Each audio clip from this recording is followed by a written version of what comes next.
Hola, ¿cómo les va? Aquí estamos para, en este mes de la Biblia, seguir meditando y reflexionando un poco en la palabra de Dios, lo que nos dice el Evangelio, en este caso de San Mateo. En el capítulo 19, los primeros 16 versículos, nos presentan esta imagen que en forma de parábola nos anuncia Jesús, que dice que el dueño de una viña salió a contratar gente, muy temprano en la mañana contrató a algunos y les dijo, les voy a pagar un denario. Más tarde salió y contrató a otro, les dijo, les voy a pagar lo que es justo, y luego al mediodía, a la tarde y hasta las 5 de la tarde. Y a las 6 de la tarde llegó el final del día, hay que saldar las cuentas, entonces le dice a su mayordomo, llama a los trabajadores, empezando por los últimos, y seguí por los primeros, y pagales. Entonces les pagó a los últimos un denario. Y a los primeros fueron pensando, dice, bueno, si a los últimos les pagó un denario, a nosotros nos va a pagar algo más. Les pagó un denario, que era lo que habían convenido. Y se enojaron. ¿Cómo? Si ellos trabajaron solamente una hora y nosotros todo el día, bajo el sol, el calor, trabajando. Y el dueño le dice, ¿por qué toman a mal que yo sea bueno? Yo les pagué lo que habíamos convenido, lo justo.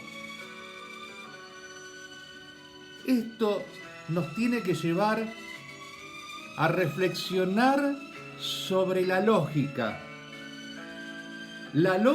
de Dios, que difiere muchas veces de nuestra lógica, de nuestra forma de pensar, de aquello que años y años de cultura nos han ido formateando, como se formatea un disco rígido, con una estructura mental que no nos hace comprender esa visión de Dios, esa lógica de Dios.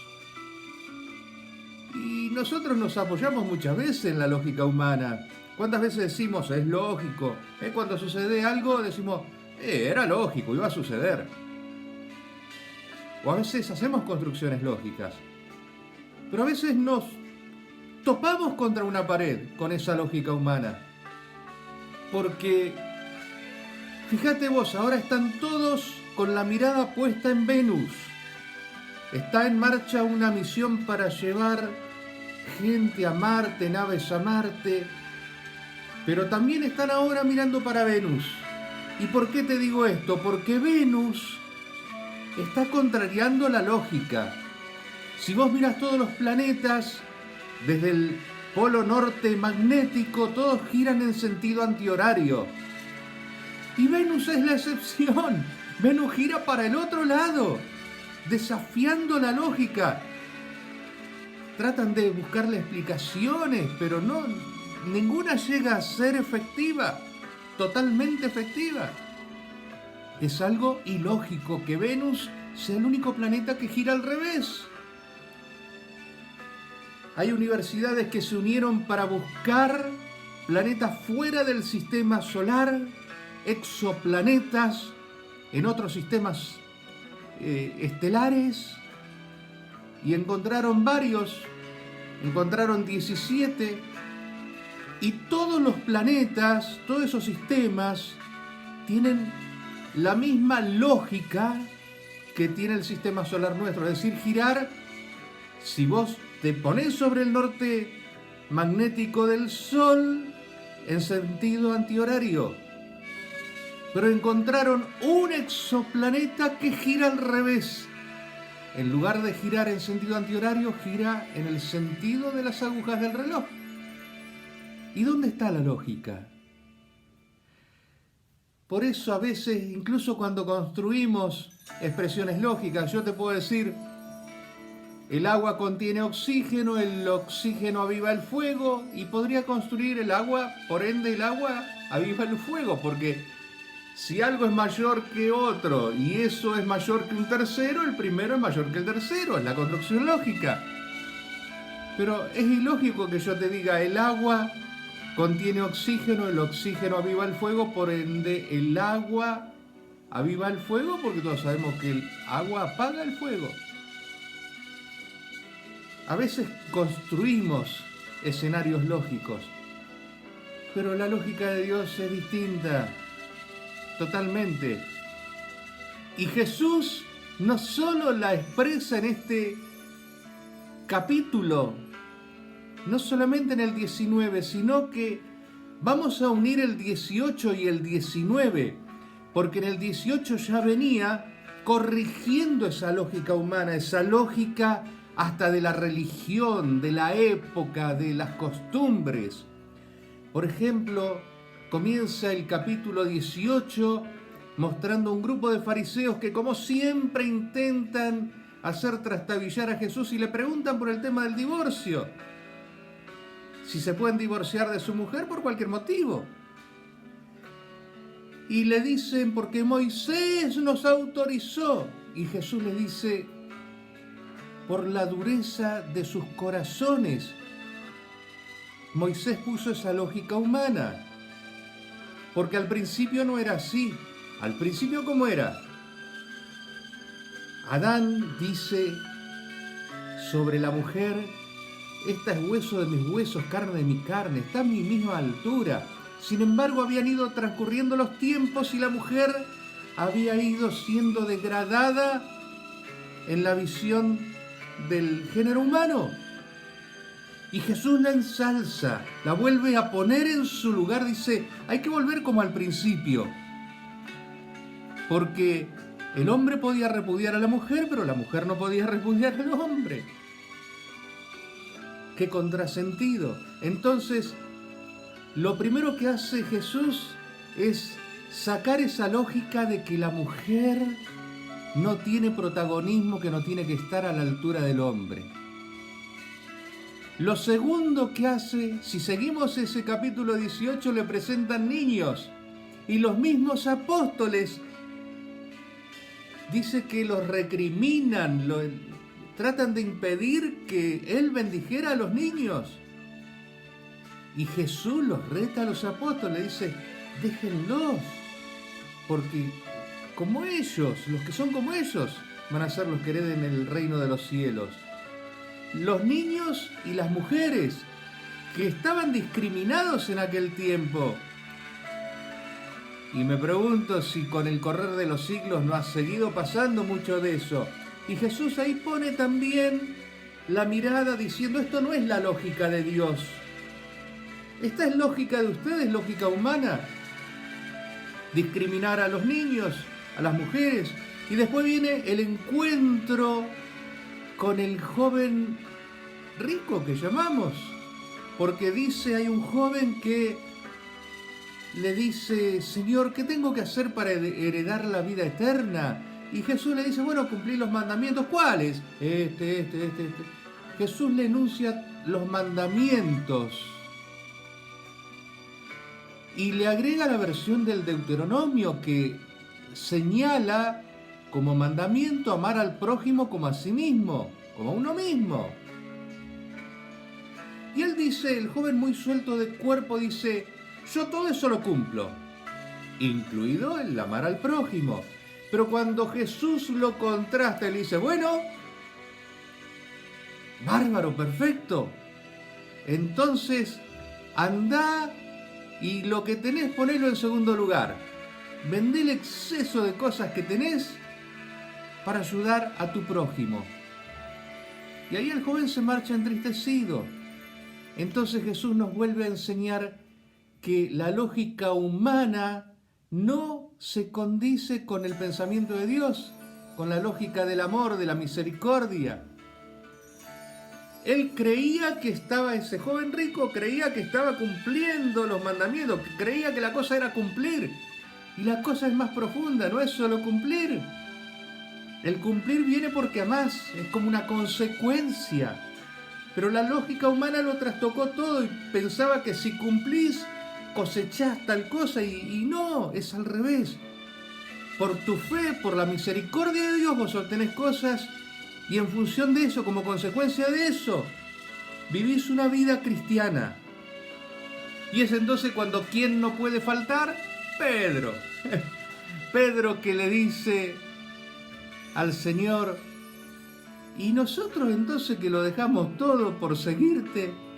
Y Jesús les dice, ¿ustedes van a heredar la vida eterna? Y allí entonces les da esa frase que sirve de inicio para la parábola que estamos viendo hoy, la parábola inicial del capítulo 19. Porque muchos últimos serán primeros y muchos primeros serán últimos. Como pasó con los viñadores, que los que llegaron último a trabajar fueron los primeros. ¿Pero por qué? Porque la mirada de Dios no solamente miraba lo que habían trabajado, sino el padecimiento de haber estado un día entero sin que nadie los contratara, también bajo los rayos del sol en una plaza y con la intranquilidad de no saber qué iban a poder llevar o no el pan a sus casas, el sustento. Y hablando de sustento, fíjate vos que la parábola nos habla de que el pago es un denario. El denario es el salario de un día. Entonces, todos se fueron con lo que necesitaban, porque la lógica de Dios es esa, que cada uno tenga lo que necesita para su vida y lo que necesita para la vida eterna.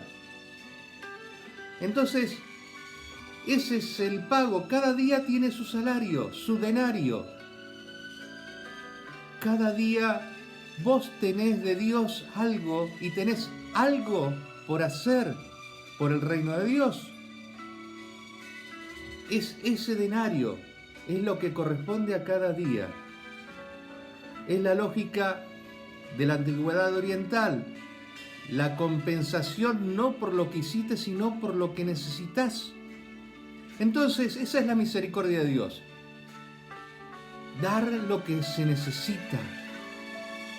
Y este capítulo 19 empieza con esa parábola que enfrenta la lógica de Dios con la lógica humana que tan compenetrada en nosotros tenemos, tan dentro lo tenemos. Y va a seguir el capítulo 19, porque sigue y parece que los apóstoles no habían entendido nada, porque seguían preguntándose quién iba a ser el mayor en el reino de los cielos. Y no solo Pedro, sino que Santiago y Juan mandaron encima a la madre, llevan ellos pero la madre adelante, para pedir sentarse uno a la derecha y otro a la izquierda, como obtener los sitiales preferenciales en el reino. Porque Jesús había salido ya de Galilea, iba camino a Jerusalén, a Judea, para que pase lo que sabía que tenía que pasar, tenía que morir y resucitar. Entonces todos empezaban ya los apóstoles a ver, bueno, en ese reino, a ver, ¿dónde me ubico yo? ¿Cuál es? Y Jesús les dice que eso no le corresponde a él decidirlo. Y los otros apóstoles encima se enojan también con Santiago y con Juan por esta actitud de querer ocupar los lugares de privilegio. Y entonces Jesús también recrimina al resto de los apóstoles, porque se da cuenta que no entienden nada. Les dice, el Hijo del Hombre ha venido para servir y no para ser servido, y ustedes tienen que hacer lo mismo. El que de ustedes quiera ser el más grande, que se haga el más pequeño, que se haga el servidor de todos. Esto contradice toda la lógica del momento e incluso de la actualidad. Sabemos que aquel que es más poderoso tiene llegada a todos lados, hace lo que quiere. Sin embargo, la lógica de Dios es que el servidor, el humilde, es el que tiene el mayor lugar asignado. Y fíjate cómo termina el capítulo 19. Termina con Jesús sanando a 2 ciegos en Jericó. ¿Te acordás que era Jericó? La ciudad donde estaba amurallada, y la lógica de los hombres decía, esto no se puede atravesar, estos muros. Entonces los sacerdotes de Israel en ese momento tocaron las trompetas, 7 sacerdotes tocaron sus trompetas, Y al sonar de las trompetas, después que habían dado unas vueltas, los muros cayeron, porque era la lógica de Dios y no de los hombres. Le creyeron a Dios. Y estos ciegos de Jericó, a los cuales Jesús va a sanar, primero enfrentan la lógica de los hombres, que la gente le dice, no griten, porque ellos decían, Jesús, hijo de David, ten piedad de nosotros. Y la gente le decía, cállate, cállate. En lugar de los ciegos, otros discriminados de ese tiempo, ¿cuál era? Era el de estar al costado del camino, sin molestar, mendigando. Mendigando. Y Jesús les abre los ojos para que no solamente vean, sino para que vean con la lógica de Dios. Tengan una nueva mirada. Mira, al comienzo de los tiempos, cuando el demonio le dice a Adán y Eva, tus ojos serán abiertos. Dios no quiere que tengas acceso al árbol porque tus ojos van a ser abiertos. Y los ojos se abren, pero se abren para el mal, para una mirada muy mundana, una mirada materialista. Los ojos de Adán y Eva se abrieron por indicación del demonio para la lógica humana. Jesús devuelve la vista a los ciegos para la lógica de Dios. Que el Señor nos ayude a abrir los ojos a la lógica de Dios. Mira, no sé qué muros hay que derribar, pero tampoco sé en qué momento del día, en qué momento estás compartiendo esta reflexión, pero acordate del denario. No termines este día sin preguntarle a Dios cuál es tu función, tu misión en el reino de Dios. ¿Qué es lo que el Señor quiere? Mira a tu alrededor y descubrí la voluntad de Dios. Que se abran tus ojos. Vamos a pedirle a Dios, no importa tampoco en la altura de la vida que estemos. Vamos a pedirle a Dios que nos abra esos ojos, como a los ciegos de Jericó que terminan el capítulo 19, para que veamos con la mirada de Dios y así entonces, con la fe como centro, podamos superar todas esas lógicas materialistas, mundanas, que nos dicen esto no puede ser. El mundo con Dios puede ser una locura. El mundo sin Dios es imposible. Que el Señor nos bendiga, que nos abra los ojos cada vez que le pidamos que el Espíritu Santo esté con nosotros, que tengan una excelente semana y nos quedamos pidiéndole a Dios con esta canción, abre mis ojos.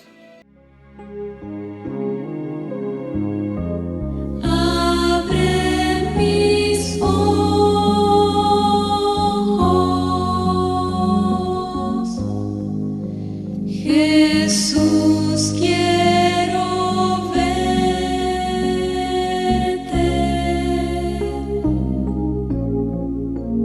conmigo tenerte,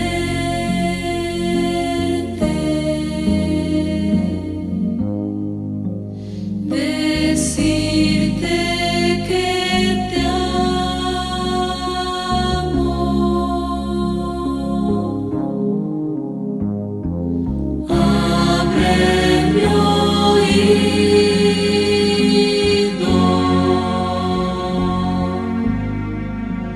Hoy quiero escucharte.